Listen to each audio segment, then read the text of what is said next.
오늘 본문에 나와 있는 이야기는 그다지 어렵지 않은 내용입니다. 예수님께서 길을 가시다가 어떤 사람들을 만나셨습니다. 그러자 그들이 예수님을 보고 무엇인가 간절하게 요청합니다. 그래서 오늘 본문은 다음처럼 세 가지로 나누어 생각해 보고자 합니다. 첫째, 그들의 요청은 무엇이었는가? 둘째, 예수님은 그 요청을 들어주셨나? 세 번째, 예수님의 반응은 어떠하셨나? 첫째입니다. 그들이 예수님께 요청한 것은 무엇이었는가? 이 물음을 잘 알려면 11절에서 13절을 살펴봐야 합니다. 먼저 11절입니다. 예수께서 예루살렘으로 가실 때라는 말로 시작합니다. 이 표현은 예수님께서 예루살렘으로 가시는 도중에 라는 의미입니다.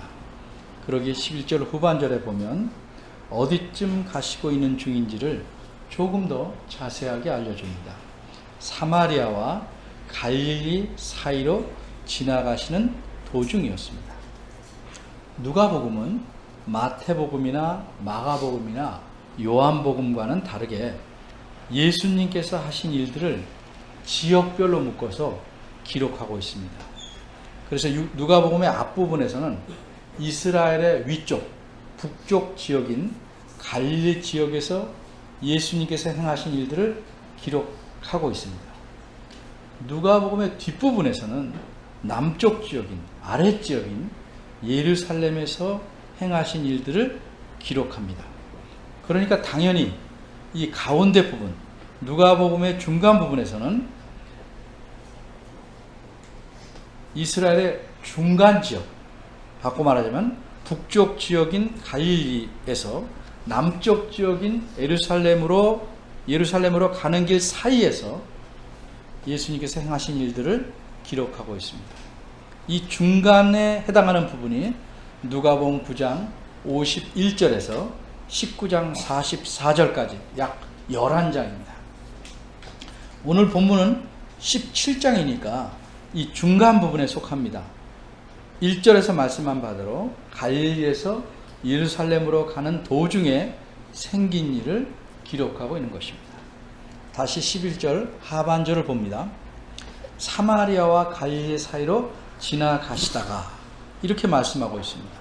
이 말씀은 갈릴리 지역과 중간 부분인 사마리아 지역의 경계가 되는 어떤 인접 지역을 지나가시다가 라는 의미입니다.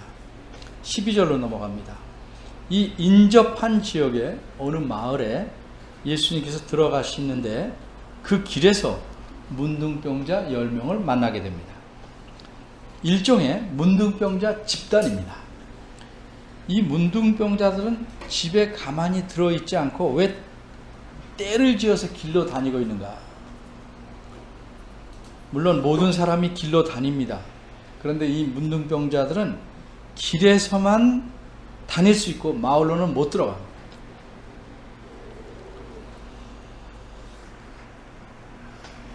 마을에서는 살지를 못합니다. 구약 성경에서 문둥병자에 대해서 규정을 그렇게 정해놨기 때문입니다. 그러면 어떻게 이렇게 여러 명이 몰려다니는가? 이들이 마을 밖에서 살지 못하고 나와 살다 보니까 아마 여러 가지 이유로 자기들끼리 뭉쳐서 다니게 된 거라고 볼 수 있습니다. 그런데 특이한 것은 이 10명 가운데 유대인과 사마리아 사람들은 서로 앙숙입니다. 서로 상종을 하지 않습니다. 그런데도 오늘 본문에서는 문둥병자들이 그 안에 사마리아 사람이 들어있습니다. 아마 같은 병을 가졌다는 아픔 때문에 같이 모여서 움직이고 있었다 이렇게 생각할 수 있겠습니다. 이 문둥병자들은 육체적으로 아픔만 겪는 것이 아니고 다른 사람들과 떨어져 살아야 하기 때문에 바꿔 말하면 추방당해서 살아야 되기 때문에 정신적인, 심리적인 그런 고통을 크게 겪을 수밖에 없습니다. 또한 마을에 들어가거나 다른 사람을 접촉할 수 없기 때문에 생계를 위해서 어떤 일이나 또 돈벌이를 할 수 없으니 자연히 거지처럼 형편없는 삶을 살아야 했습니다. 그러니 이 사람들은 남들이 베푸는 자선에 의해서 살아갈 수밖에 없었습니다. 이런 사람들이 그 당시에는 오늘날보다는 비율상 훨씬 많을 것이라고 생각됩니다. 그 이유는 그 유대 사회에서는 문둥병이라는 것이 오늘날 한센시 병만을 가리키는 게 아닙니다. 훨씬 범위가 넓습니다. 그래서 피부병, 온갖 피부병, 피부색이 하얗게 된 병, 마른 버짐이 많이 폈다거나 심한 무좀이 걸려도 문둥병자로 취급됩니다. 심지어 그 사람의 집에 벽에 곰팡이가 피면 그것도 문둥병자라고 여깁니다. 더구나 유대인들은 문둥병에 걸린 사람들을 하나님께 죄를 지었기 때문에 부정해졌다고 생각했습니다.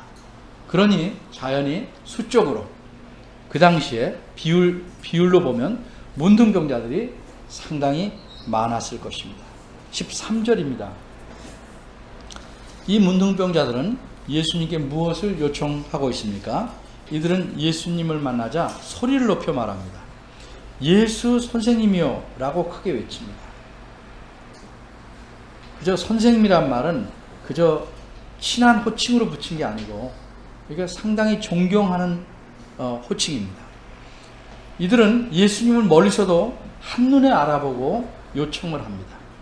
그런데 이 사람들은 예수님께 가까이 가지 못하고 12절 끝에 보면 멀리 서서 간청합니다. 율법에 따라 사람들에게 접근하면 안 되기 때문이었습니다. 이들은 무엇이라고 요청합니까? 우리를 긍휼히 여겨 주옵소서 이렇게 간청합니다. 이 말은 쉽게 말하면 우리를 불쌍히 여겨서 우리에게 자비를 베풀어 달라는 뜻입니다. 그럼 이게 무슨 뜻일까? 돈이나 음식을 달라는 것일까? 요 말 자체만 보면 그렇게 생각할 수도 있겠지만 예수님의 이름을 정확히 부르며 선생님이라는 존경하는 호칭을 사용하며 큰 소리로 긍휼히 여겨달라고 간청하는 것을 보면 그저 음식이나 돈을 달라는 정도는 넘었었죠. 문맥에서 드러나는 바대로 자신들의 병이 낫기를 원하고 있는 것입니다. 그 다음에 나타나는 예수님의 말씀을 보면 그 간청이 자기들의 문둥병이 낫기를 바라는 것이었음을 잘 알 수 있습니다. 그런데 여기서 질문이 생깁니다. 이들은 어떻게 예수님을 알았고 예수님에게 자신들의 병을 고쳐주시기를 간청할 수 있었을까? 적어도 고쳐줄 수 있다고 생각하니까 그런 간청을 하는 겁니다. 그 이유는 한마디로 말하면 이미 예수님은 상당하게 알려져 있는 분이었기 때문입니다. 어떻게 알려져 있습니까? 모든 병을 다 고치고 문둥병도 고칠 수 있다 하는 의사로 알려져 있었기 때문입니다. 그 앞에 누가복음 5장을 보면 예수님께서 어떤 한 동네에 들어가셨는데 거기서 온몸에 문둥병 들린 사람을 만났습니다. 예수님은 그 사람에게 손을 내밀어서 대시고 내가 원하노니 깨끗해져라 이렇게 말씀하십니다. 그러자 문둥병이 즉시 말끔하게 나았습니다. 그러자 어떻게 됐겠습니까? 예수님에 대한 소문이 더욱 널리 퍼졌습니다. 몰려든 사람들이 소문을 계속 퍼뜨렸죠. 누가복음 5장 15절은 이렇게 표현합니다. 예수님의 소문이 더욱 퍼짐에 허다한 무리가 말씀도 듣고 자기 병도 나음을 얻고자 하여 모여왔다. 이뿐만 아니라 그 후에도 예수님은 수많은 병자들을 고치셨습니다. 따라서 오늘 17장 이 본문에 이를 때쯤 되면 예수님은 전국적으로 유명하게 된 분입니다. 그래서 이 문둥병자들은 예수님을 만나자 이제는 우리가 살 길을 얻었다 생각하고 우리를 긍휼히 여기소서 이렇게 큰 소리로 외치며 병을 고쳐주기를 간청한 것입니다. 두 번째 생각할 것은 예수님은 이들의 요청을 들어주셨는가 하는 것입니다. 14절입니다. 14절에 보면 예수님의 말씀이 나와 있습니다. 그런데 방금 말씀드린 누가복음 5장과는 달리 예수님은 멀리 서 있는 문둥병자들을 보시고 그들에게 가까이 다가가시지 않습니다. 물론 그들에게 손을 대시고 깨끗해져라 이렇게 말씀하시지도 않았습니다. 예수님께서 그들에게 하신 말씀은 딸랑 제사장들에게 가서 너희 몸을 보여라 이것뿐입니다. 이 말씀은 듣는 사람의 입장에서 보면 답답한 말입니다. 어떤 문둥병자가 제사장에게 가서 자기 몸을 보이고 싶지 않겠습니까? 그런데 언제 제사장에게 가는 것이냐면 다 나았는지 확인받으려고 제사장에게 가서 몸을 보일 수 있는 것입니다. 지금 낫지도 않았는데 예수님은 이 사람들에게 제사장들에게 가서 너희 몸을 보여라 라고 말씀하고 계십니다. 그러니 답답할 수밖에 없죠. 구약성경 레위기 14장에는 문둥병에 대한 여러 규칙들이 있습니다. 문둥병자가 자기 병이 나으면 그렇게 생각하면 제사장에 가서 인증을 받아야 됩니다. 한 번이 아닌가 여러 번 테스트를 해야 됩니다. 그런데 예수님의 말씀을 듣고 이 10명의 문둥병자들은 얼마나 고민했는지 표현이 없고 각기 자신이 원래 속해 있던 지역의 제사장에게로 갑니다. 그래서 제사장들이라고 말한 겁니다. 이렇게 말씀만 듣고도 갔으니 그 안에 고민이 어땠는지는 설명하지 않습니다. 어쨌든 그러고 갔으니 이 병자들은 예수님에 대해서 갖고 있던 믿음이 적어도 고쳐줄 수 있다 하는 믿음이 상당하다고 말할 수 있겠습니다. 그런데 이들이 가다가 얼만큼 가는지는 알 수 없지만 가다가 병이 다 나았습니다. 그러니까 예수님은 문둥병자들의 간청을 들어주신 겁니다.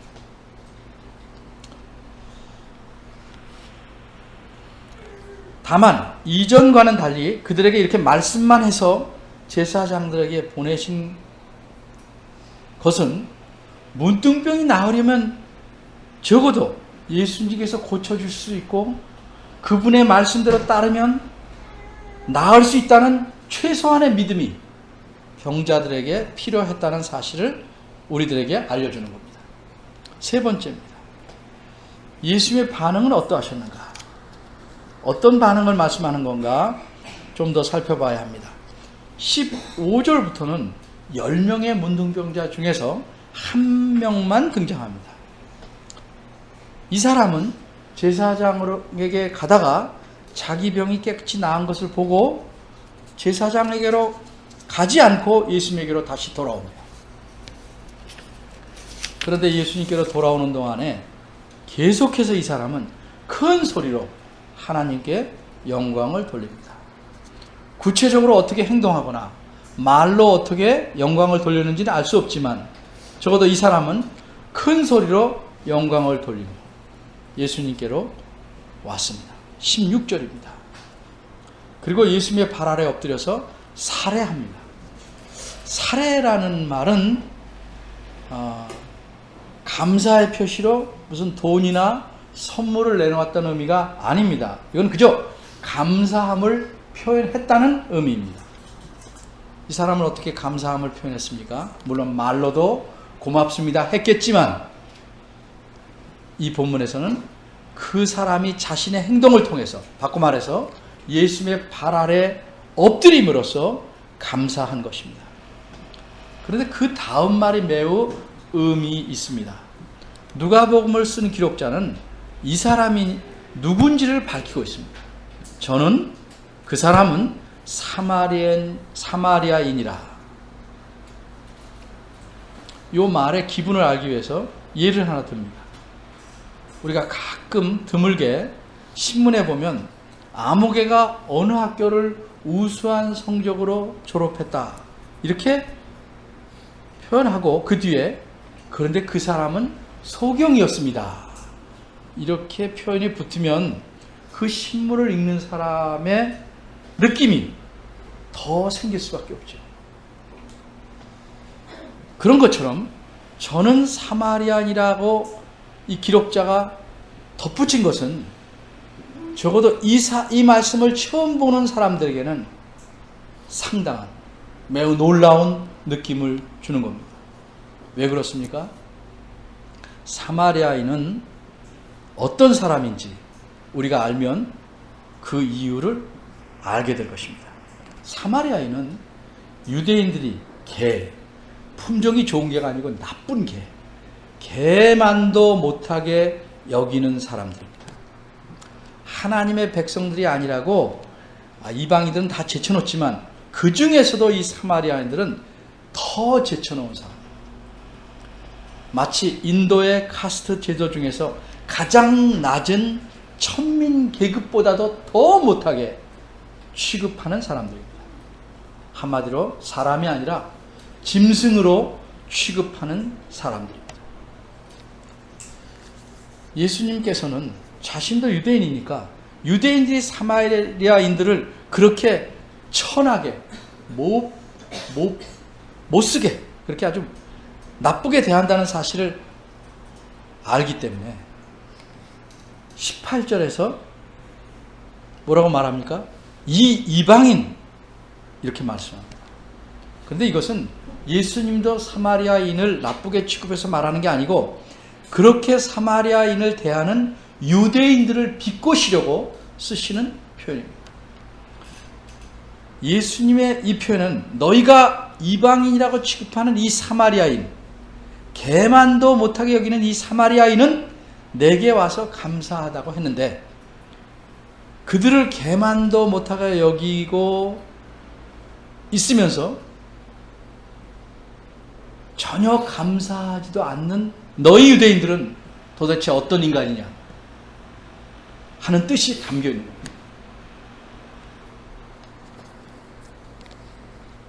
그런데 본문을 자세히 보시면 예수님의 반응은 이 사마리아인에 대해서 반응을 보이신 것이 아니고 예수님에게 오지 않은 나머지 9사람에 대해서 어떤 반응을 보이십니다. 17, 18, 19절은 모두 다 예수님의 말씀입니다. 예수님이 이렇게 말씀합니다. 10사람이 다 깨끗함을 받지 아니하느냐? 그런데 나머지 9은 어디 있느냐? 그 9은 어디 있느냐 하는 이 물음은 우리말 성경에서는 문장을 끝까지 잘 만들려고 이렇게 표현했습니다. 근데 원문을 보면 좀 다릅니다. 그 원문을 보면 예수님이 분노하셨구나, 어이가 없음을 나타내는 표현으로서 말씀이 좀 잘립니다. 이렇게 표현할 수 있습니다. 직역하면. 그런데 그 9은 어디? 뒷말이 이어지지 않습니다.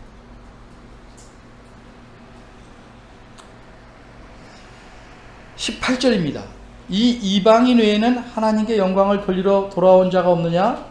우리말 성경에서는 이 말씀도 좀 부드럽게 표현한 듯합니다. 그런데 원문의 뜻을 살려서 그 분위기를 찾아서 풀이하면, 좀 제가 붙여서 풀이하면 이렇습니다.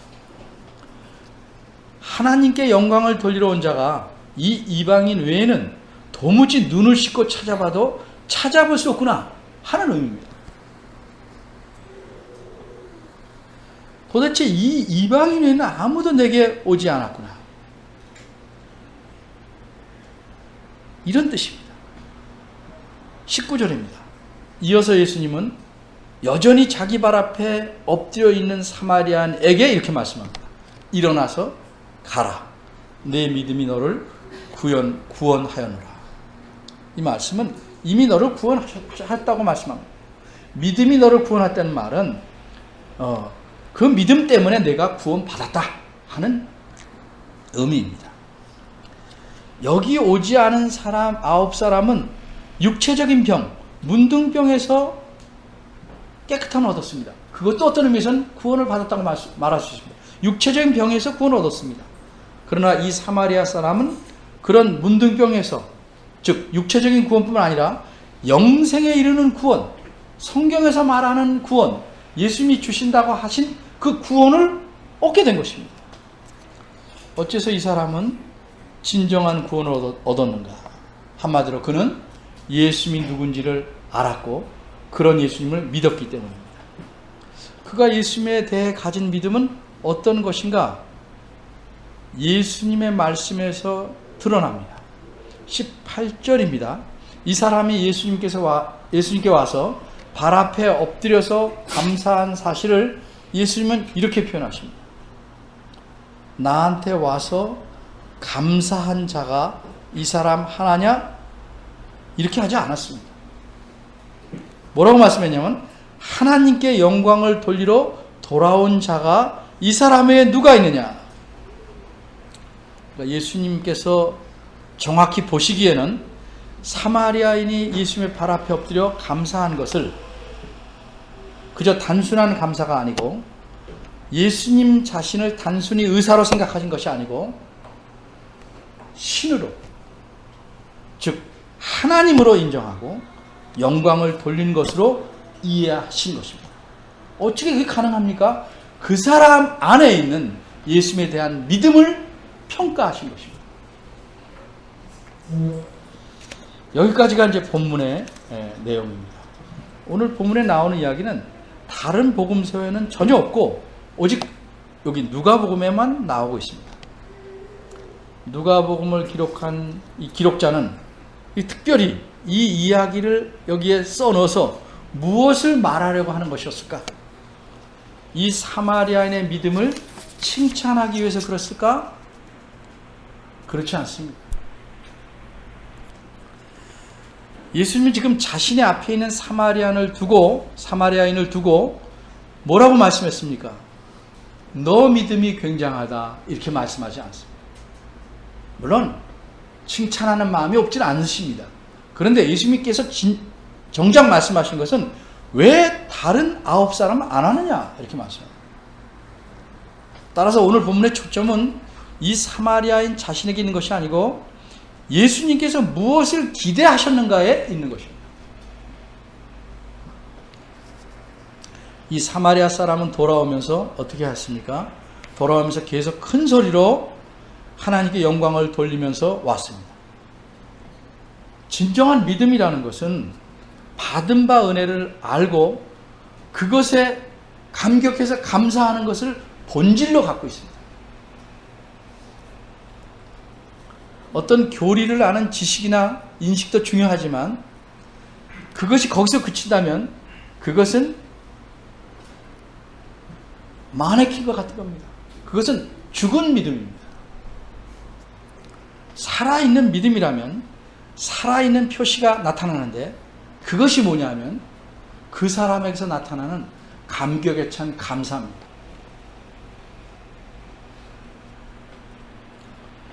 이 이야기, 이 사건을 특별히 뽑아서 누가복음에서 교회들에게 말씀하고자 하는 것은 그 교회들의 특별히 문둥병자들이 많아서 그런 얘기를 한 것이 아니고 이 사건을 계기로 무엇인가를 말해주고 싶었기 때문입니다. 그것이 무엇입니까? 예수님께서 문둥병자를 치료한 것과 같은 그런 하나님의 능력을 체험한 모든 사람들이 하나님에게 어떤 태도를 취하기를 기대하시는가, 하나님께서 기대하시는가 하는 점을 말하기 위해서 이 본문을 기록한 것입니다. 누가 그런 능력을 체험했습니까? 예수 믿는 모든 사람들은 그런 능력을, 하나님의 능력을 체험한 것입니다. 어떤 분들에게는 육체적인 병까지 낫는 체험을 할 수도 있지만 좀 더 그 안을 들여다보면 우리 삶 전체는 비유하자면 죄 때문에 문둥병에 걸려 있다가 거기에서 온전히 깨끗해진 것을 체험한 겁니다. 그게 예수 믿는 사람입니다. 그래서 하나님 앞에 나올 수 있는 겁니다. 어떻게 이게 가능했습니까? 복음을 듣고 예수를 믿고 죄의 굴레에서 완전히 벗어났기 때문입니다. 우리가 처음 예수님 믿을 때 어떻습니까? 죄의 굴레에서 벗어났다. 이제는 자유로운 삶을 살게 됐다는 알고 그 기쁨이 처음에는 아주 넘칠 듯합니다. 근데 시간이 지나면 사그러집니다. 왜 그럴까요? 믿음이 자라나지 않고 거기서 멈춰있기 때문에 그렇습니다. 믿음이 자라나면 기쁨이 사그러지는 것이 아니고 그 기쁨에 계속 젖어 있게 됩니다. 그리고 이 기쁨에 찬 감사를 정기적으로 표현하게 되는 것이 예배의 자리입니다. 우리나라 사람들은 대부분 무표정해서 얼굴을 봐도 잘 드러나지 않지만 오랫동안 보면 알 수 있죠. 여기 내가 왜 앉아있나 하는 사람은 좋겠지만 아무런 감흥이나 감격이나 기쁨이 없이 그저 나와 있는 경우가 적지 않다. 이렇게 볼 수 있습니다. 그런데 주일날 한번 예배하러 온 사람을 그리스도인이라고 할 수 있겠습니까? 거의 불가능한 겁니다.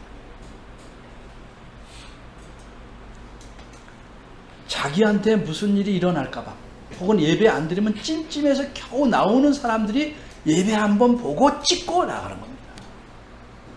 진정한 그리스도인들은 그렇게 살 수가 없습니다.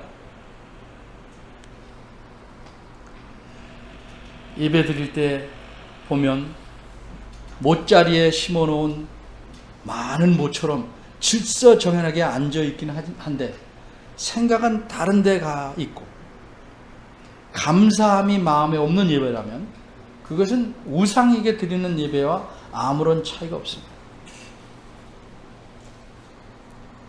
하나님께서 정말 나를 예수님 믿어 구원 얻게 하시고 지옥의 불구덩이에서 건지시고 영혼의 문둥병에서 건져내시고 그리고 우리들에게 원하고 기대하는 것이 무엇일까 생각해 보셨습니까? 하나님을 막 번쩍번쩍 빛나게 해드릴 만한 위대한 일이 아니고 아주 간단합니다. 감사하는 겁니다.